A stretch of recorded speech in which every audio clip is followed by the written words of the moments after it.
السلام علیکم ناظرین، میں ہوں آپ کا میزبان مجیب الرحمان اور آپ دیکھ رہے ہیں زوم میڈیا۔ ناظرین، گزشتہ 4 روز سے ایکسپو سینٹر لاہور کے اندر کتاب میلہ سجا ہوا ہے۔ ہزاروں کے تعداد میں یہاں پہ شائقین آ رہے ہیں۔ آج کل جس تیزی کے ساتھ کتاب سے لوگوں کی دوری ہو رہی ہے، اینڈرائڈ فون اور ٹیبلیٹس انٹرنیٹ کی وجہ سے، اس دور میں یہ تصور کرنا ہی ناممکن ہو گیا کہ کتاب سے لوگوں کا کسی قسم کا اب بھی کوئی تعلق رہا ہوگا۔ اور ایک بات اس صدی کی مشہور ہے کہ یہ کتابوں کے لیے آخری صدی ہے، ممکن ہے کہ اگلی صدی میں یہ چیز ہو ہی نہ۔ اسی حوالے سے ہمارے ساتھ ایک مشہور و معروف شخصیت جناب مولانا اسماعیل ریحان صاحب موجود ہیں، جو جامعۃ الرشید کے استاد بھی ہیں اور روزنامہ اسلام کے کالم نگار بھی ہیں۔ ان سے بات کرتے ہیں۔ سب سے پہلے بہت شکریہ آپ کا، آپ نے اپنا قیمتی وقت دیا۔ ان کا جو ایک پرانا شوق تھا مطالعے کا، وہ دوبارہ سے اب آ جائے، اور جس شوق سے پہلے لوگ مطالعہ کرتے تھے اسی شوق سے یہ لوگ کتابوں کی طرف آئے۔ دیکھیں، اس میں سب سے زیادہ جو تعلق ہوتا ہے نا، گھر کی تربیت کا ہوتا ہے، تو تعلیم گاہ کا بھی اثر ہوتا ہے۔ پہلے یہ ہوتا تھا کہ خود والدین بچوں کو زبانی واقعات وغیرہ، قصے، کہانیاں سناتے تھے، اور کبھی کتابیں بھی سامنے رکھ لیتے تھے۔ کوئی ماہنامہ رسالہ ہے، کوئی اور کتاب ہے، اولیاء کرام کے واقعات ہیں، تو بچہ دیکھتا تھا یہ کہاں سے پڑھ رہے ہیں، تو پھر کتاب سے وہیں سے لنک ہو جاتا تھا۔ پھر بچے بڑے ہوتے تھے، والدین حوصلہ افزائی کرتے تھے، کتابیں خرید کے لاتے تھے۔ اب یہ ایکسپو جیسا کتاب میلہ، یہ ان چیزوں کا بہت بڑا ایک ذریعہ الحمدللہ بن رہا ہے۔ اب آپ دیکھ رہے ہیں اکثر بچے والدین کے ساتھ یہاں پر آ رہے ہیں، تو خود حوصلہ افزائی کر رہے ہیں نا، تو اس لیے میرے خیال میں مایوسی کی بات نہیں ہے۔ جتنا زور جا رہا تھا کتابوں سے ہٹنے کی طرف، تو مجھے ایک یو ٹرن پھر نظر آ رہا ہے آگے، کتابوں کی طرف واپسی کا۔ اگر یہ اس قسم کے میلے، اس قسم کی تقریبات ہوتی رہیں، تو امید ہے انشاءاللہ آگے چل کے کتابوں کی طرف لوٹنے کا زمانہ آئے گا۔ جس تیزی کے ساتھ لوگ کتابوں سے دور ہو رہے ہیں، کتابوں سے منہ موڑ رہے ہیں، آپ کیا سمجھتے ہیں کہ اردو زبان کے اوپر یہ کتنا اثر کر رہا ہے؟ اردو زبان پہ تو بہت ہی برا اثر پڑ رہا ہے۔ اپنی زبان کو ہم لوگ بھول گئے ہیں۔ آج ہمارے عام لوگوں کی بات کو تو چھوڑ دیں، جو کالج یونیورسٹی کے پڑھے ہوئے ہمارے لڑکے ہیں، وہ اردو صحیح نہیں بول سکتے، صحیح پڑھ نہیں سکتے۔ تو انگلش لینگویج میں مہارت حاصل کرنا بڑی اچھی بات ہے، مگر اردو سے اتنا ہم پیچھے ہٹ گئے۔ اب آپ دیکھیں ہمارے تعلیمی اداروں میں جو اردو کا جو سیکشن ہے، اردو پڑھانے والے پروفیسر ہیں، لیکچرار ہیں، ان کی وہ عزت نہیں ہے، ان کو وہ اہمیت نہیں دی جاتی۔ جبکہ اب سے اگر ہم صرف 1.5 صدی 2 صدی پیچھے چلے جائیں، جو ہمارا مغلیہ دور تھا، چاہے دور انحطاطی کو ہم دیکھ لیں، ایک زبان کے ماہر کی، ایک شاعر کی، ایک ادیب کی حیثیت تو بڑے بڑے عمرا سے زیادہ ہوتی تھی۔ تو میں یہ سمجھتا ہوں کہ یہ صورتحال بہت بری ہے، اردو زبان کے اوپر اس کا برا اثر پڑ رہا ہے۔ آج کل جو ہمارے ٹی وی کے اوپر بیٹھ کے اینکرز جو کتابچے کو کتا بچہ یا خسرے کو خواجہ سرا بول دیتے ہیں، کہیں اس کے پیچھے اس کا ہاتھ تو نہیں ہے؟ بالکل یہی ہے نا، مطالعہ سرے سے ہے نہیں ہے۔ یعنی جو اینکر ہے وہ بھی اپنی معلومات میں اضافے کے لیے مطالعہ نہیں کر رہا، وہ بھی صرف سن رہا ہے، اپنے موبائل میں دیکھ رہا ہے، یوٹیوب پہ چلا جاتا ہے، اس نے وہاں سے کوئی خبر سنی، تبصرہ سنا، اسی کو اس نے آگے ریپیٹ کر دیا۔ تو مطالعے کی طرف تو بندہ گیا ہی نہیں، تو آگے وہ کیا علم آگے پھیلائے گا، اور کون سی کوئی اچھی پختہ معلومات آگے دے گا؟ بہت بڑی کمزوری ہے۔ ہمارے جو سرکاری جتنے بھی اسکول ہیں، پرائیویٹ اسکولوں میں تو پہلے سے ہی، اب سرکاری اسکول جو ہیں وہ تمام کے تمام انگلش میڈیم کر دیے گئے ہیں، سوائے 1-2 کے۔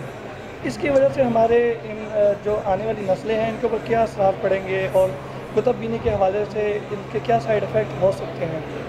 دیکھیں، دنیا کی جتنی بھی قومیں ہیں، خاص طور پہ جنہیں ہم ترقی یافتہ قومیں کہتے ہیں، چاہے فرانس ہیں، جرمنی ہے، جاپان ہے، کسی بھی ملک کے اندر غیر ملکی زبان میں تعلیم نہیں دی جا رہی۔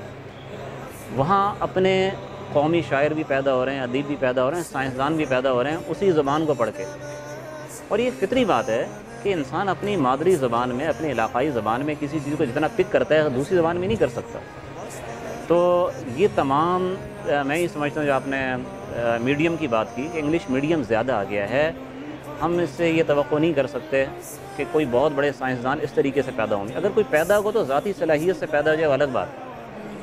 نقصان کیا ہو رہا ہے کہ اپنی زبان و ادب سے، وہ بہت بڑا ہمارا ورثہ ہے اردو میں، فارسی میں، اس سب سے ہم بہت دور ہو گئے۔ اچھا مجھے یہ بتائیے کہ یہ اردو ادب کے حوالے سے مدارس کا کیا کردار ہے، وہ اس میدان عمل میں کس قدر آپ کو نظر آتے ہیں، ان کی کیا کوششیں ہیں اس کے لیے؟ دیکھیں میں تو یہ عرض کروں گا کہ اس وقت اگر اردو زبان بر صغیر پاک و ہند میں اگر اس کی کوئی سب سے بڑی نرسری ہے تو دینی مدارس ہیں۔ ہمارے اسکولوں کالجوں کے اندر تو اردو زبان تقریباً ختم ہو گئی ہے، سوائے اردو کے سیکشن کا پروفیسر ہے، اگر اس نے اچھی محنت کی ہے، واقعی اپنے فن کا آدمی، وہ صحیح اردو بولے گا، اس کے علاوہ آپ کو کوئی نظر نہیں آئے گا۔ مدارس اس وبا سے بچے ہوئے ابھی تک کہ وہاں آپ کو ملاوٹی اردو نہیں ملے گی، خالص اردو ملے گی۔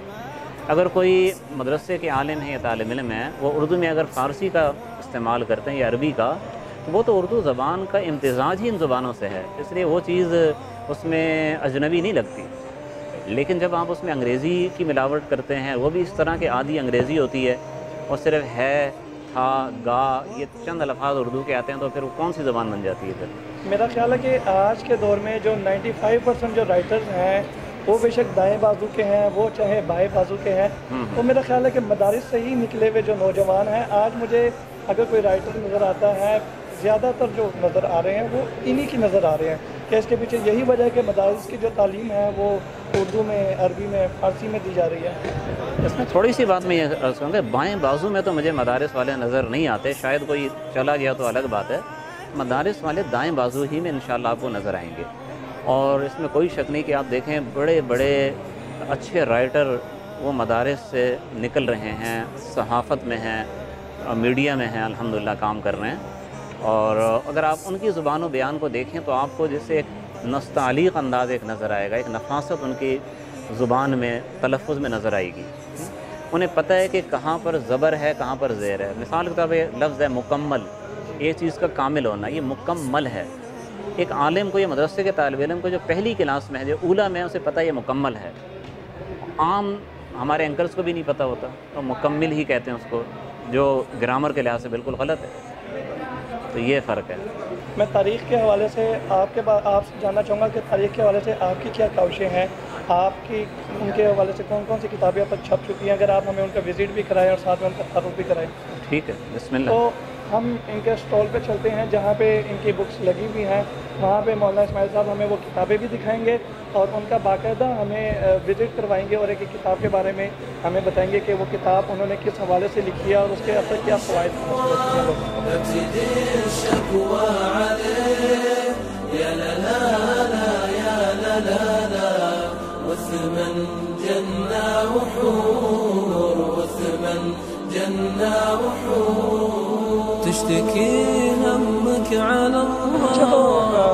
مولانا اسماعیل صاحب، اب تک کی جو آپ کی بہترین تصانیف ہے اس کے حوالے سے کچھ بتائیے گا۔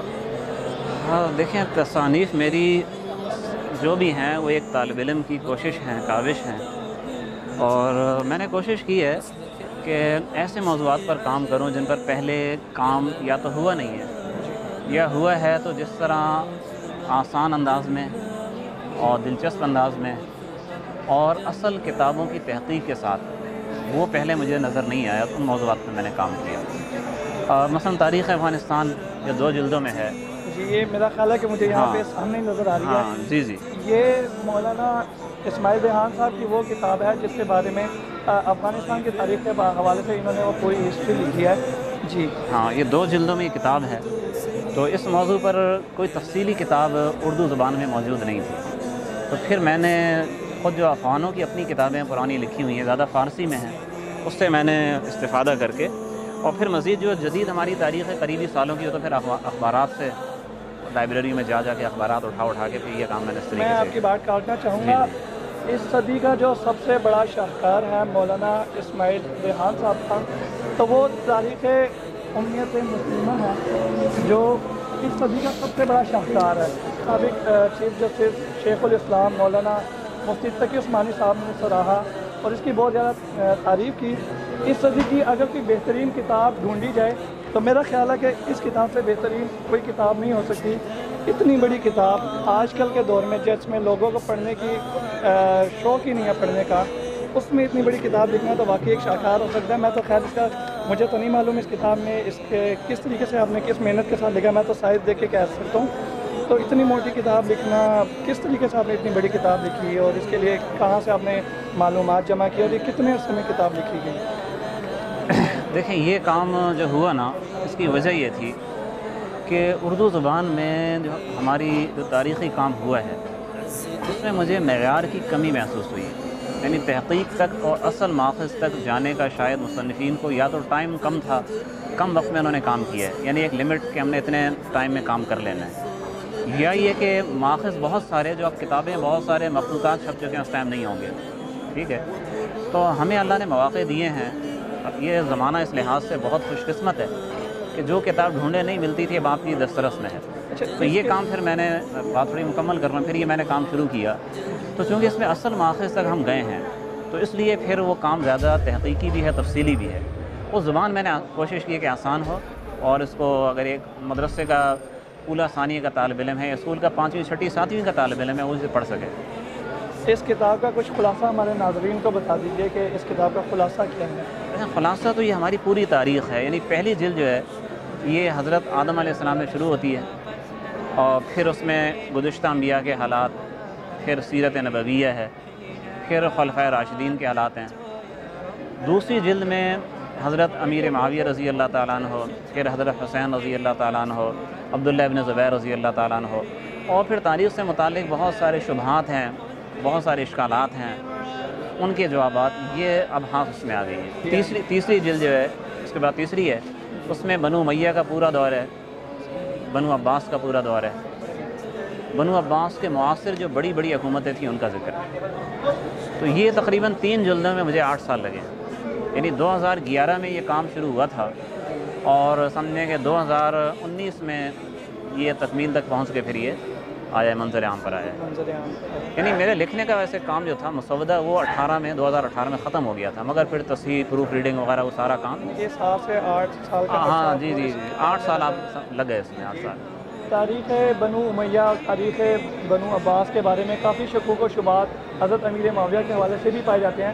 میرا خیال ہے کہ اگر آپ یہ کتاب جو انہوں نے لکھی ہے کافی عظیم و شان انکشاف ہے, اگر آپ اس کتاب کا مطالعہ کریں تو وہ آپ کے تمام جتنے بھی اشکالات ہیں وہ یہ پڑھنے کے بعد یقیناً دور ہو سکتے ہیں. اور یہ کام جو ہے مولانا اسماعیل ریحان صاحب نے بغیر کسی حکومتی ریاستی ادارے کی سرپرستی کے بغیر کیا ہے. ہمارے ہاں یہ چیز عام ہے کہ جو دنیاوی تعلیمی ادارے ہیں وہ تو حکومتی سرپرستی میں چلتے ہیں, لیکن جو دینی تعلیمی ادارے ہیں ان کو کسی قسم کی حکومتی سرپرستی حاصل نہیں ہوتی. اگر اسی کتاب کے اوپر ان کو حکومتی سرپرستی حاصل ہوتی تو یقیناً یہ کتاب اس سے پہلے بھی مارکیٹ میں آ سکتی تھی. اور جس طریقے سے ان کی یہ شورائے آفاق کتاب مشہور ہوئی ہے, اگر حکومتی سرپرستی میں ہوتی تو یقیناً اس کی جو یہ شہرت ہے, یہ شہرت ہے, یہ پوری دنیا میں عام ہوتی. اس کے حوالے سے مولانا صاحب آپ اپنی مزید کتابوں کا بھی بتائیے کہ اس کے علاوہ کون کون سی کتابیں جو ہیں وہ آپ کی اس ٹائم مارکیٹ میں ہیں. ہاں, اس میں آپ یہ دیکھیں ذرا, یہ میری ایک کتاب ہے داستان ایمان فروشوں کی ایک تحقیقی جائزہ. یہ سلطان صلاح الدین ایوبی کے بارے میں اردو زبان میں ایک ناول بڑا مشہور ہے, چلتا رہا حکایہ ڈائجسٹ میں. تو اصل وہ مگر محض تاریخی ناول ہوتا تو کسی کو کوئی اعتراض نہ ہوتا, مگر مصنف نے یہ کیا کہ تاریخی کتابوں کے حوالے دے دے کر اپنی بات لکھی ہے, اور وہ حوالے اکثر و بیشتر بالکل جھوٹے ہیں. یعنی وہ باتیں تاریخ میں موجود ہی نہیں ہیں. تو لازمی بات پھر اس میں نقد کرنا یہ اہل علم کے یا طالب علم کے ذمہ ہوتا ہے. تو اس کتاب کا میں نے اس پہ 2 طرح کا کام کیا ہے, ایک ایجابی ایک سلبی. ایجابی کام جو ہے وہ یہ ہے سلطان صلاح الدین ایوبی, یعنی کہ آپ کو اصل تاریخ جو ہے وہ آپ کو اس میں ملے گی. یہ 2 جلدیں ہیں, یہ تو ایک جلد ہے, ایسی ایک جلد اور بھی ہے. تو تقریباً یہ 800 صفحات کا کام یہ ہے, 800-900 صفحات یہ ہیں. تو اس میں سلطان صلاح الدین ایوبی کی پوری داستان حیات, ان کی محنت, ان کی جد و جہد وہ تفصیل کے ساتھ مل جاتی ہے. تو کیا ہوا تھا وہ تو اس میں آ گیا, اور ان کے بارے میں غلط باتیں کیا کیا مشہور ہیں, غلط روایات. اور سب سے زیادہ جو من گھڑت روایات ہیں سلطان کے بارے میں وہ التمش کی کتاب داستان ایمان فروشوں کی میں ہے. تو اس پہ پھر میں نے نقد کیا ہے کہ اس نے حوالے جو دیے ہیں ان حوالے میں وہ چیز موجود نہیں ہے. تو یا تو آپ محض کہیں کہ بھی ہمارا بالکل تاریخی ناول ہے, اس کا حقیقت سے تعلق نہیں ہے, اس کے جو افراد ہیں وہ فرضی ہیں, لیکن آپ تاثر یہ دے رہے ہیں سارے میرے کردار بھی اصلی ہیں. تو پھر تو بندہ پھر سوال ہوگا نا کہاں سے لیا آپ نے. صحیح. تو یہ پھر اس کا نقد ہے اس کا. اچھا، مسلمانوں کی سب سے بڑی خوش قسمتی یہ ہے کہ یہ سلطان جلال الدین دیجیے گا. کمی کی وجہ سے جلال نہیں الدین. ہارے، لیکن ان کی سب سے بڑی بدنصیبی یہ ہے کہ ان کے قلعے کے دروازے ہمیشہ اندر سے کھلے. تو اس حوالے سے انہوں نے اپنی کتاب کا تعارف کروایا کہ ان کے جو اچھے کام ہیں ان کو پتہ پوچھ کر کے التمش صاحب نے ان کے بارے میں جو من گھڑت روایات ہیں وہ اپنی کتاب میں چھاپی اور لوگوں کے اندر ایک غلط تاثر پیدا کیا. دیکھیں، التمش صاحب نے ایسا نہیں کیا کہ انہوں نے سلطان کے خلاف کا کام کیا، ایسا نہیں کیا. انہوں نے کام تو سلطان کی تعریف میں کیا، مگر انہوں نے روایتیں اپنی طرف سے بنا کے ڈالی ہیں، ساتھ میں کتابوں کے حوالے دیے ہیں، اپنی طرف سے روایت بنا کے جبکہ وہ روایتیں موجود ہی نہیں ہیں کتابوں میں نا. تو اس طرح ایک من گھڑت قسم کی روایت من گھڑت روایات لوگوں میں غلط تاثر پیدا جی ہوا. ایسا ہے. لیکن ان کی تصانیف کے بدولت اب جو وہ چیزیں ہیں وہ تاثر ہے وہ لوگوں میں کے اندر سے ختم ہو رہا ہے. جی. اچھا، یہ میری پہلی کتاب ہے، تاریخ پر یہ میری پہلی کتاب ہے، اور اس میں مجھے 13 سال لگے ہیں اس کتاب میں، اس لیے کہ یہ وہ زمانہ تھا کہ جس ٹائم آج کل کی طرح کتابیں عام نہیں تھیں، مخطوطات تھے اور مجھے بہت دور دور سفر کرنا پڑتا رہا. اس موضوع پر کوئی کتاب پہلے موجود ہی نہیں، کسی زبان میں نہیں ہے، نہ انگریزی میں، نہ فارسی میں، نہ عربک میں، کوئی کتاب نہیں ہے. تو مواد ہے بکھرا ہوا ہے. تو اصل ماخذ سے جو چنگیز خان کے مقابلے میں سلطان جلال الدین نے ڈیفنس کیا، مقابلہ کیا اور جہاد کیا، اس جہاد کو یہ تقریباً 600 صفحات کی کتاب اس کا احاطہ کرتی ہے. تو سلطان جلال الدین ہمارا بہت بڑا ہیرو تھا، اس ہیرو کو ہم نے بھلا دیا. کسی اور قوم میں ایسا ہیرو پیدا ہوتا تو آپ دیکھتے وہ اس کو آسمان پر پہنچا دیتے، اور اب تک ایسے ہیرو پر سینکڑوں کتابیں لکھی ہوتی. لیکن یہ آپ دیکھیں کہ ہمارے بے اعتنائی دیکھیں ہماری کہ اتنے بڑے ہیرو پر اس کی وفات سے لے کے آج تک کوئی باقاعدہ تحقیقی کتاب نہیں لکھی گئی. بعض تاریخی ناولوں میں ذکر آیا ہے، آخری چٹان وغیرہ میں کتاب کوئی نہیں تھی. پہلی الحمدللہ کتاب اللہ نے مجھے سعادت دی اس کی. تو میں یہ سمجھتا ہوں ہم اس چیز کا یہی خلاصہ نکال سکتے ہیں کہ جس طرح ہم کتب بینی سے دور ہو رہے ہیں اور کتابیں پڑھنے کا شوق نہیں ہے، تحقیق ہمارے اندر سے ختم ہو رہی ہے، تو اسی وجہ سے جو ہمارے اسلامک ہیروز ہیں ان کی جو تاریخی فتوحات ہیں ان سے ہم محروم ہو رہے ہیں. بالکل ایسا ہے، بالکل ایسا ہے. اور یہی وجہ ہے کہ پھر ہم دنیا میں جب اپنا کوئی کردار ہم نے بتانا ہوتا ہے کہ ہم کہاں پر ہیں، وہ بتا نہیں پاتے. جب ہم اپنے آباء و اجداد سے واقف ہی نہیں ہیں تو ہم اپنا مقام بنوائیں گے کیسے؟ ایک آدمی سید ہے مثال کے طور پر، پتہ ہی نہیں میں سید ہوں، وہ اپنی حیثیت کیا بنائے گا دنیا میں؟ ایک آدمی مغل خاندان کا ہے، بہادر شاہ ظفر کا پوتا ہے، اس کو پتہ ہی نہیں ہے میں اس کے خاندان سے ہوں. تو جب اس کی اپنی نگاہ میں اس کی عزت نہیں ہے تو دنیا میں کیا عزت بنائے گا وہ؟ تو اس لیے تاریخ کا جاننا بہت ضروری ہے. جس طرح آپ نے مولانا اسماعیل ریحان صاحب کی باتیں سنی، بہت ہی قیمتی باتیں کر رہے تھے کہ ہمارے نوجوانوں کے اندر تاریخ کا مطالعہ کرنے کا شوق نہیں ہے، جبکہ یہ ہونا بہت ضروری ہے. اپنے آپ کو پہچاننے کے لیے سب سے پہلے اپنا مطالعہ ہونا لازمی ہے.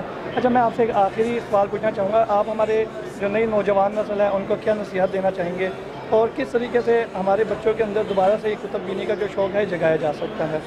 ہاں دیکھیں، بچوں سے ہی کام شروع ہوتا ہے، بڑے ہونے کے بعد جو ہے نا عادت نہیں پڑتی. عام طور پہ یہ شوق بچپن سے ہوتا ہے، اور بچپن میں ہمارے دادوں کا، نانیوں کا، خالاؤں کا، بڑوں کا یہ طریقہ چلا آ رہا تھا. بچوں کو کہانیاں سناتے تھے، کبھی کہانی سنا دی، کبھی قصہ سنا دیا، کبھی کوئی واقعہ سنا دیا، انبیاء کرام کو سنا دیا، اولیاء کرام کو سنا دیا، کبھی کوئی دلچسپی کے لیے کہانی بھی سنا دی. تو بچے والدین سے قریب ہو کے بیٹھتے تھے، اور کبھی کبھار پھر وہ کتابیں پڑھتے ہوئے، ریڈنگ کرتے ہوئے، تو بچے دیکھتے کون سی کتاب ان کے ہاتھ میں ہے. وہ بچوں کو دلچسپی ہوتی تھی کہانی سے، واقعات سے، پھر کتاب سے. تو بچہ خود پڑھنے کی کوشش کرتا تھا. آج کل ہم نے بچوں کو خود موبائل دے دیے کہ بیٹا آپ یہ دیکھو، اور میں نے اپنے کان میں ایئر فون دیے ہوئے، میں خود دیکھ رہا ہوں، یہ مجھے نہ چھیڑے، اور یہ اپنا مصروف رہے. تو بچے اس میں بیٹھ کے کارٹون دیکھ رہے ہیں 2-2 گھنٹے تک. تو ذہنی صلاحیتیں مفلوج ہو جاتی ہیں. تو مطالعے کی طرف لے کے آئیں، ان کو سنائیں، اور ان کو پھر وہ چیز دیں پڑھنے کے لیے. جب بچے کو آپ بچپن سے کتابیں دیں گے نا تو بچہ انشاءاللہ مرتے دم تک کتاب کو نہیں چھوڑے گا. یہ بک فیئر ماشاءاللہ اتنا زبردست میلہ ہے، ہر موضوع پر کتابیں ہیں. اور ابھی میں گیا ہوں پیچھے، ماشاءاللہ بچوں کے لیے بھی بڑی عمدہ کتابیں ہیں، میں نے خود خریدی ہیں ابھی. تو ماشاءاللہ ایسی تقاریب اور ایسے میلے یہ ایک بیداری کا ثبوت ہے. مجھے امید ہے انشاءاللہ تعالی کتاب کی طرف رجوع دوبارہ عام ہوگا انشاءاللہ تعالی. اس طریقے کے دور میں آج کل جس طریقے سے دور چل رہا ہے، اس میں کتاب میلے کا منعقد ہونا کسی نعمت سے کم نہیں. اور ہمارے نوجوانوں کو چاہیے کہ وہ زیادہ سے زیادہ ان کتاب میلوں کا رخ کر کے یہاں سے استفادہ حاصل کریں۔ اسی کے ساتھ اپنے میزبان مجیب الرحمان کو اجازت دیں، ملتے ہیں ایک نئے سوچ، جذبے اور زاویے کے ساتھ۔ اللہ حافظ۔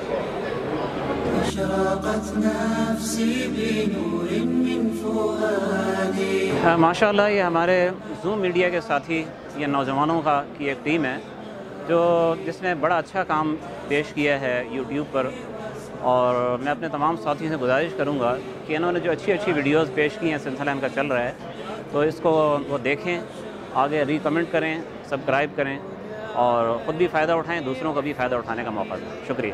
میرا نام ڈاکٹر صدام طارق گوندل ہے جی۔ میں اس وقت ایک فارماسیوٹیکل کمپنی میں ایز اے کنٹری ہیڈ کام کر رہا ہوں، اور اس سے پہلے میں اسلامک ہسٹری کا اسٹوڈنٹ رہ چکا ہوں۔ میں نے اس کتاب کو جو ہے وہ شروع کیا ہوا ہے، میں اس کو پڑھ رہا ہوں۔ تو اس سے پہلے بھی میں نے جو ہے وہ اسلامک ہسٹری جو ہے وہ مختلف بک سے پڑھی ہے، تو خاص طور پہ وہ اسٹوڈنٹس جو کہ جن نے اسلامک ہسٹری کو ایز اے الیکٹیو سبجیکٹ اپنے CSS کے ایگزام میں رکھا ہوا ہے، یہ ان کے لیے ایک بہت اچھا سورس اور اتھینٹک سورس جو ہے وہ ثابت ہو سکتی ہے۔ دوسری بات یہ ہے کہ جب بھی ہم جو ہے وہ جو بھی پڑھے لکھے لوگ ہیں، وہ جب تاریخ کو پڑھتے ہیں تو وہ کچھ چیزوں سے غلطی کھا کے تو ان کے عقائد جو ہے وہ خراب ہونے کا خدشہ ہوتا ہے۔ تو اگر جو تاریخ ہے وہ اگر ہمارے بنیادی عقائد سے متصادم ہے تو اس کو کن بنیادوں کے اوپر رد کیا جائے اور کیسے رد کیا جائے، تو اس سے جو ہے نا جی آپ کو اس کتاب سے یہ بھی مدد ملے گی۔ پھر بعض اوقات جو ہے وہ لوگ تاریخ پڑھتے ہوئے جو اکابرین ہیں وہ ان کے خلاف جو ہے نا جی وہ اپنی جو ہے وہ باتیں کرنے شروع کر دیتے ہیں۔ تو اس کتاب کو پڑھتے ہوئے آپ کو یہ بھی اس سے سبق ملتا ہے کہ اس سے آپ جو ہے نا جی وہ اپنے جو سلف صالحین ہیں ان سے جو ہے نا جی آپ کیسے بہتر سے بہتر فائدہ اٹھا سکتے ہیں۔ تو میں بہت شکر گزار ہوں مولانا صاحب کا، جنہوں نے جو ہے نا جی وہ ہم سب کی جو ہے وہ آسانی کے لیے یہ کتاب جو ہے وہ تحریر کی ہے، اور اس کی جو باقی ابھی 3 جلدیں ہیں اس کے لیے میں دعا بھی کرتا ہوں کہ اللہ تعالیٰ مولانا صاحب کو صحت اور تندرستی نصیب فرمائے اور یہ جلد از جلد اپنی تکمیل جو ہے وہ کرے۔ جزاک اللہ۔